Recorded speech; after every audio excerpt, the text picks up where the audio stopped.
বাবা 7 খামার থেকে 70 লাখ টাকার গরু কিনেন সেই ইফাত।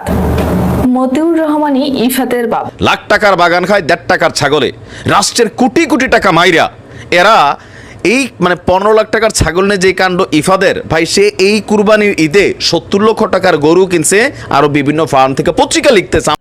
আসসালামু আলাইকুম রহমতুল্লাহি ওবারাকাতুহ। দর্শক মন্ডলী, আপনাদের মাঝে আবারও নতুন একটি ভিডিও নিয়ে হাজির হলাম। আপনারা ভিডিওটি না টেনে সম্পূর্ণ ভিডিওটি ধৈর্য সহকারে দেখবেন। দর্শক মন্ডলী, আপনাদের দেখাতে চলেছি খুবই গুরুত্বপূর্ণ ভিডিও। দর্শক, সিফাত নামের একটি ছেলে 12 লক্ষ টাকা দামের একটি ছাগল কিনে নেট দুনিয়ায় ভাইরাল হয়েছিলেন। আসলে এই সিফাতের একের পর এক গোপন তথ্য বেরিয়ে আসছে যে তিনি এত টাকা কোথা থেকে পেলেন এবং তিনি পশুপ্রেমী, তিনি এত টাকা দিয়ে গরু কেনেন, ছাগল কেনেন এবং বিভিন্ন ধরনের পশুপালন করেন। দর্শক মন্ডলী, ইতিমধ্যে জানা গিয়েছে যে সিফাত হচ্ছেন জাতীয় রাজস্ব বোর্ড, কাস্টমস ও ভ্যাট এর সভাপতি ডক্টর মোহাম্মদ মতিউর রহমানের ছেলে। আসলে মতিউর রহমান তিনি আসলে স্বীকার করছেন না যে তিনি তার ছেলে। দর্শক মন্ডলী, এই ভিডিও জুড়ে অনেক গুরুত্বপূর্ণ ভিডিও রয়েছে। আসলে এই সিফাত এর অনেক অনেক তথ্য ও গোপন তথ্য এই ভিডিও জুড়ে রয়েছে। আপনারা সম্পূর্ণ ভিডিওটি না টেনে সম্পূর্ণ ভিডিওটি ধৈর্য সহকারে দেখবেন। তাহলে চলেন আমরা বেশি কথা বলবো না, মূল ভিডিওটি দেখে আসি। তার আগে আপনাদের অনুরোধ করতে চাই, আপনারা যারা এখনো পর্যন্ত আমাদের চ্যানেলটি সাবস্ক্রাইব করেননি তারা অবশ্যই আমাদের চ্যানেলটি সাবস্ক্রাইব করবেন এবং পাশে থাকা বেল আইকনটি অন করে দিবেন যেন সর্বপ্রথম আমাদের ভিডিওটি আপনাদের কাছে পৌঁছে যায়। এবং ভিডিওতে কমেন্টস করবেন, লাইক করবেন এবং বেশি বেশি করে ভিডিওটি শেয়ার করবেন। তাহলে চলেন ভিডিওটি আমরা দেখে আসি। 70 লাখ টাকার গরু কিনেন সেই ইফাত।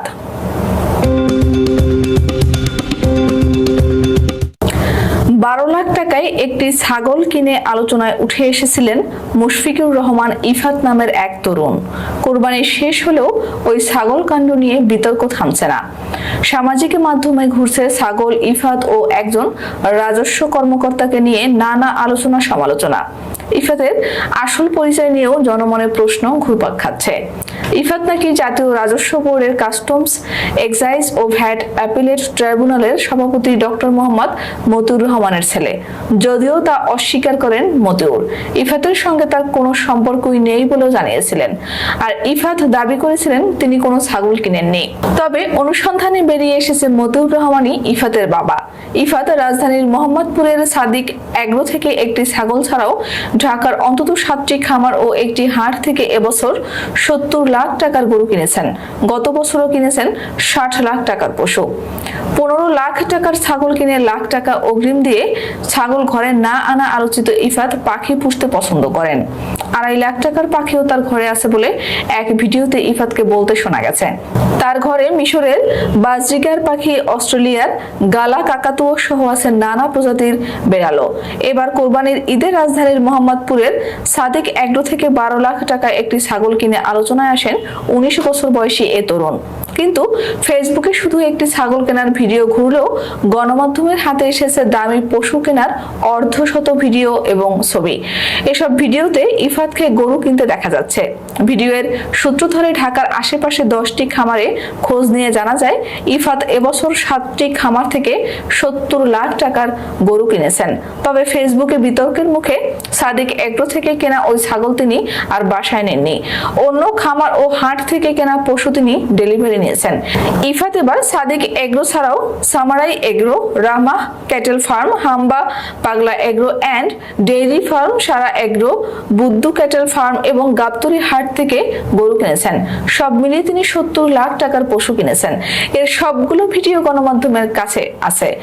এক খামার থেকে 17 লাখ টাকায় কিনেছেন একটি গরু, সেই ভিডিও গণমাধ্যমের হাতে এসেছে।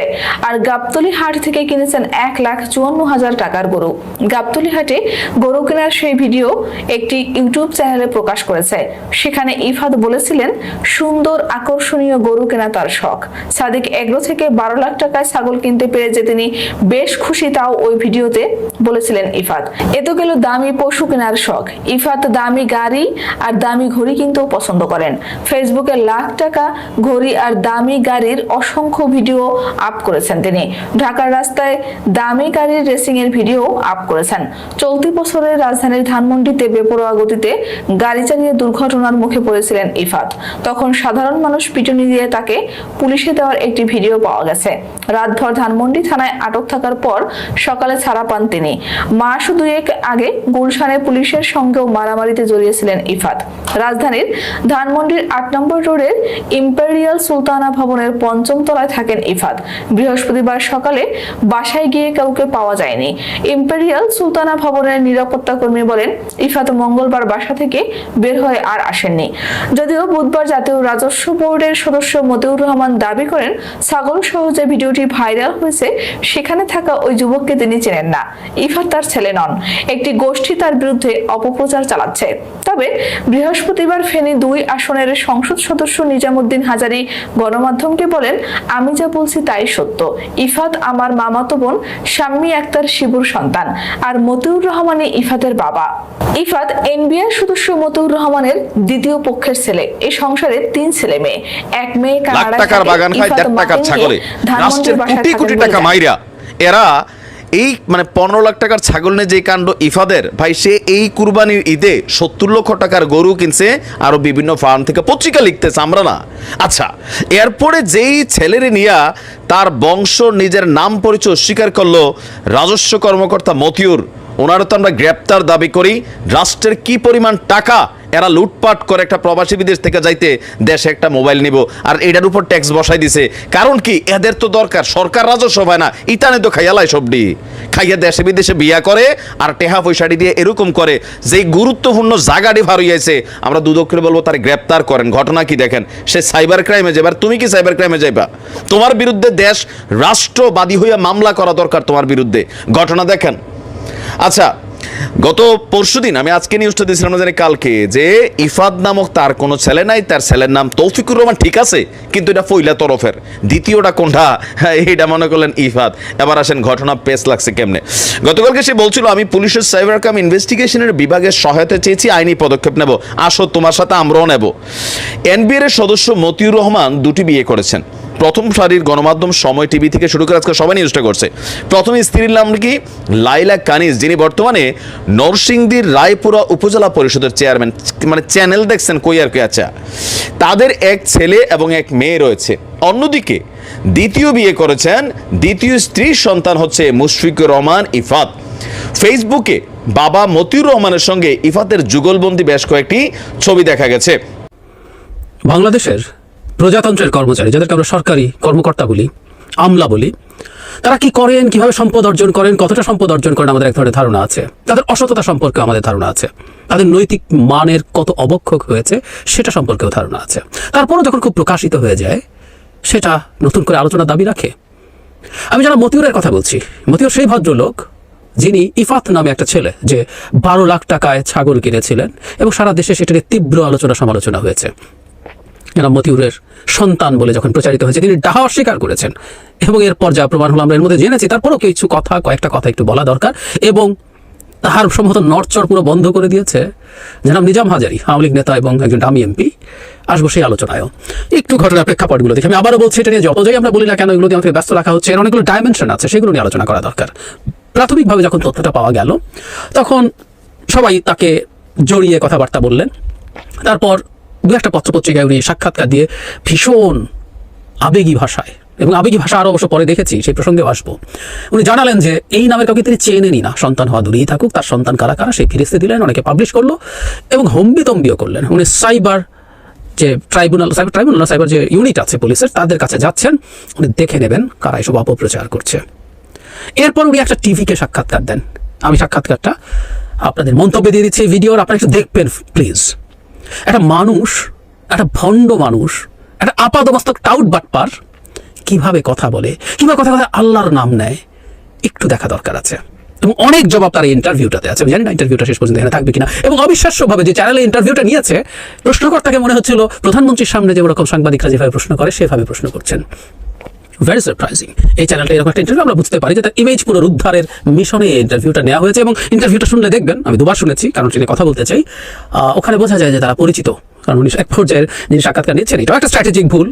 এত বড় হম্বিতম্বি করা আমলা এই স্ট্র্যাটেজিক ভুলগুলো করেন যে আপনি চেনেন আমাকে, এই ধরনের কথা অনেক দিন থেকে এই ধরনের কথাবার্তা বলছেন।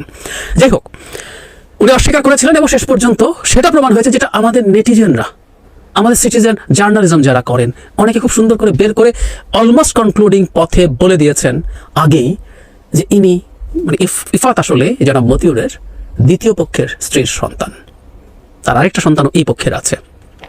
মানে একটা মানুষ তার নিজের সন্তানের এক্সিস্টেন্স অস্বীকার করছে। আমরা ট্রোল করি, অনেকেই ট্রোল করছি, আমরা সবকিছু নিয়ে ট্রোল করি, যে কিয়ামত চলে আসলো বা পরকাল চলে আসলো যেখানে বাবা সন্তানকে চিনবে না, প্রত্যেকে ইয়ানফসি করবে ইত্যাদি ইত্যাদি নানান কথাবার্তা আমরা বলছি, হুইচ আর ফানি ডেফিনেটলি, অনেক কথা বলছি। কিন্তু আসলে আমরা একটু চিন্তা করি তো, একজন বাবা তার নিজের সন্তানকে অস্বীকার করছেন শুধুমাত্র তার এই সংকটটাই উনি পড়বেন না, এই সংকটটা এড়াতে চাচ্ছেন সেই জন্য। আমি বললাম তো যে আমি বলছি আমাদেরকে খুব সাইবার ট্রাইব্যুনাল দেখাচ্ছি, একটু নিজাম হাজারিকে একটু দেখাক, ওনার অ্যাডাম কত আমরা একটু দেখতেও চাই।